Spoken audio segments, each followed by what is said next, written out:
We're talking 9, 10 weeks now of people not Thousands of people. getting money. Today, we heard from the new acting director about how he plans to address this backlog. Our Lindsay Nadrich has been following this now for weeks and is getting answers tonight. Lindsay?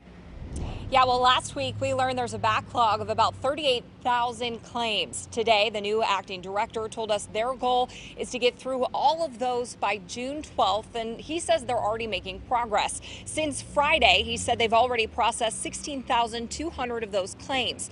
David Gerstenfeld took over as acting director after Kay Erickson was forced to resign over the weekend. He promised to improve communication and transparency about what they're doing to get people benefits as quickly as they can.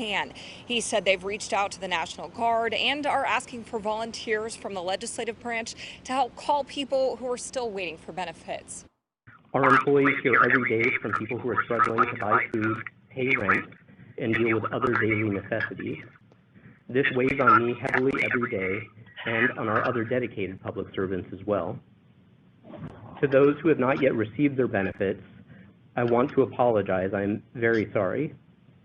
I know you're frustrated and anxious, and that many of you have been unable to reach us or to get the answers and assistance that you need. When asked about waiving the waiting week, he said he couldn't guarantee it would be done by December 31st, which is the deadline to receive federal funding, but again said they're working on it. I also keep hearing from people who can't get through when they call or tell me their call gets dropped after waiting on hold for hours. Gerstenfeld said they fixed the glitch a while ago that was causing calls to get disconnected and said they are looking at expanding their phone hours. He also said they're continuing to hire more people to get through that backlog of claims. I'll have more on this coming up at 5. Reporting live, I'm Lindsay Nadrich, KOIN 6 News. Pretty frustrating for a lot of people. Thanks for staying on top of it.